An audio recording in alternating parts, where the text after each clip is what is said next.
アメリカ政府がやっと再開しました。でも、政府が閉鎖になった大きな原因はまだ解決していません。実際、年明けすぐにまた止まる可能性も出てきています。そんな状況にうんざりしている人たちがたくさんいます。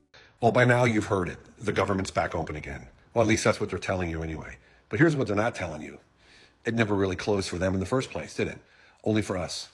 They got their deals, their paychecks, they got their motorcades, and they kept the lights on in their offices, right? Perks were flowing, cameras rolling, the whole works, while millions of Americans went weeks without income.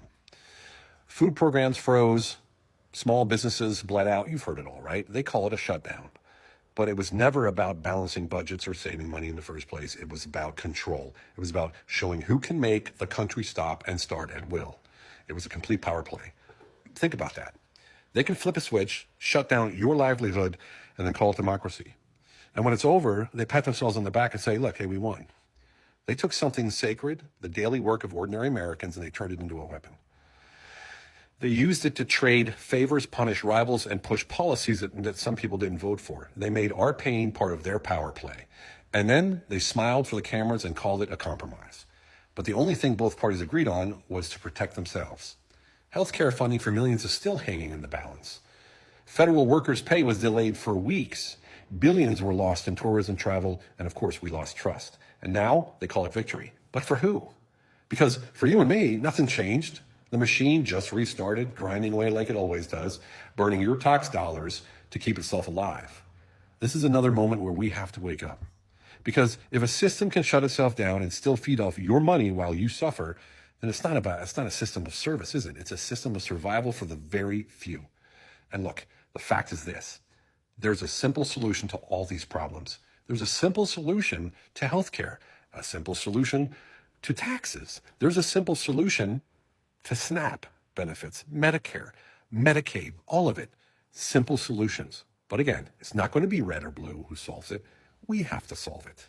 It's about you, the citizen, the builder, the one who shows up every day, works hard, and keeps this country alive, even when Washington plays games with us. The truth is, they count on us being too tired and too busy to notice or question it, too divided to unite against it.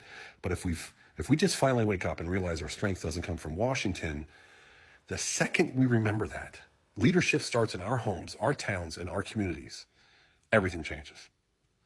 When I talk about citizen leadership, it's not a slogan, it's survival.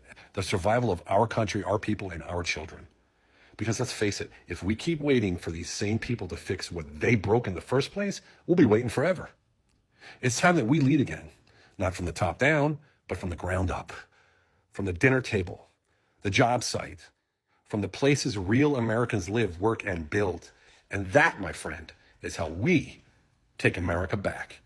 It's official, you guys. The government is going to open. The Senate Republicans found enough moderate Democrats to cave. And they fundamentally did cave. The whole reason why they went into this government shutdown was because the Trump administration does not want to extend subsidies on Obamacare, which means healthcare premiums are going to go from around $400 a month to around $4,000 a month. There is going to be a massive increase for millions of Americans. And the reason why they wouldn't agree on the funding bill is because these subsidies were not included in the funding bill. But it seems after 40 days of shutdown, the longest in US history, the government is going to reopen, and Senate Democrats and the Democratic Party more broadly still do not have these protections in place. They now have more protections for federal workers, the rehiring, I believe, of federal workers that have previously been fired, as well as a vote on the Obamacare tax credits. Democrats caved when they had all of the political power, all of the political momentum. They won governorships, they won mayoral races. Trump was literally massively booed at a sports event today. The Democrats caved for a promise of a vote in the future. Well, the federal government is working again, which means we should finally get down to talking about the things that are important, like healthcare and affordability. Democratic governors have been trying to deal with this crisis during the shutdown. And now that we're open, Republican governors they're going to apparently continue to ignore the problem.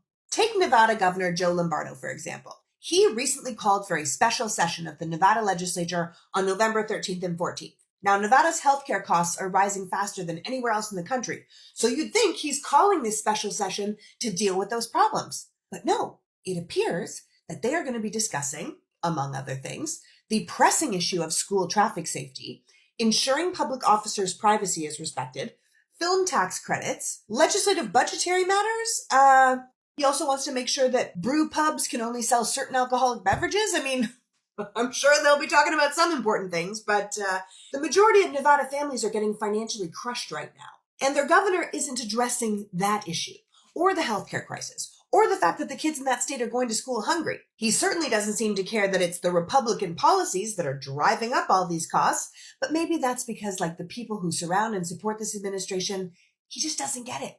And people like Joe Lombardo are just along for the ride. Look at Treasury Secretary Scott Bessent going on TV and saying he doesn't even believe costs are going up. So I guess it's just us poors who are making it up, and people like Joe Lombardo are just along for the ride. That's probably what happens when you just jet off to DC for $5,000 a plate fundraisers instead of figuring out what's going on with the people of your state and how you can fix it. Personally, I just think the people deserve better. So kudos to you, Joe Lombardo, for having your emergency special session. Too bad it's all hat and no cowboy. I hope you're having fun at your expensive Washington fundraisers because the people of your state are drowning while you are out of town. So, top-notch work there, buddy.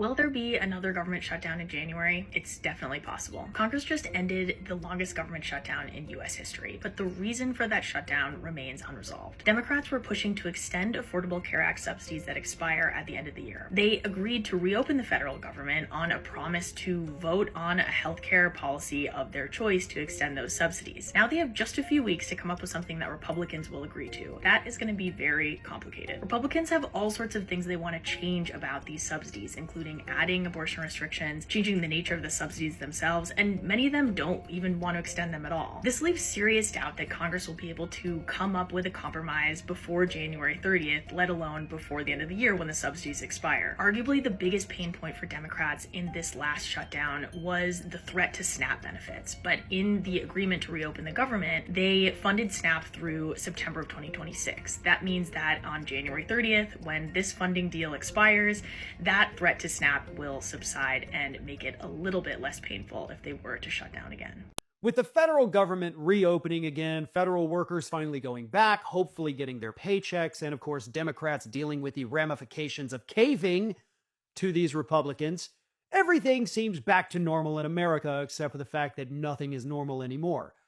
But for anybody celebrating the government being reopened, you need to keep something in mind, and that is Republicans, the Republican-controlled House of Representatives for 3 straight years now, still hasn't passed an actual budget. All we've gotten 9 times now over 3 years, starting at the beginning of 2023 and now going through the end of 2025, all we've gotten are 9 different continuing resolutions. For those of you who may not understand what that means, and that's totally fine, it means that these continuing resolutions just allow the government to continue funding itself at its current levels until such time that a budget is passed. Well, we haven't even seen a budget. We haven't seen Republicans draft a budget. We haven't seen anybody even kind of mention the word budget recently, right? So this continuing resolution to keep or reopen the government, I should say, only keeps it open till January.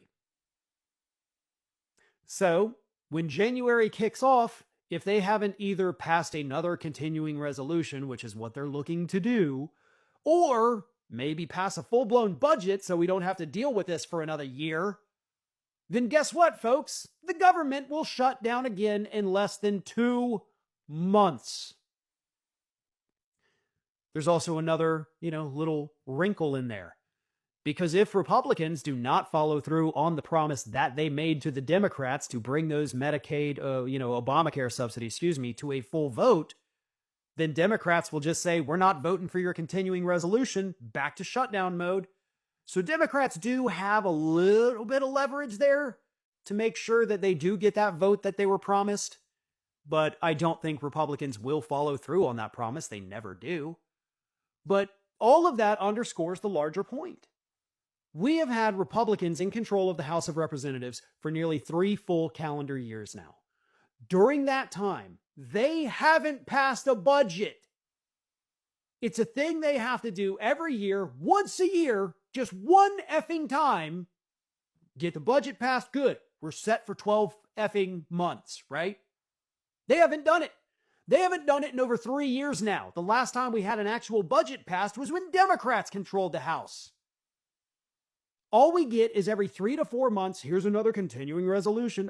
今回の政府の停止でアメリカの政治がどれだけ乱れているかはっきりしました。頑張って解決するふりだけして結局また先送り、医療やお金の問題も本当に大事な話なのにほったらかしです。その間に困るのはアメリカで生活する人たちです。家計が苦しくても助けは来ない。でも政治家たちは自分の主張ばかりで相手の話は聞かない。たくさんのアメリカ人がもういい加減にしてと思っています。偉大な国と呼ばれるアメリカの政治は話し合いもまともにできていません。その結果政府が止まっても生活は止まってくれない。それでも政治は動かない。これが今のアメリカの現実です。あなたはこの問題をどう思いますか？ご意見や感想をコメントいただけると幸いです。最後までご覧いただきありがとうございました。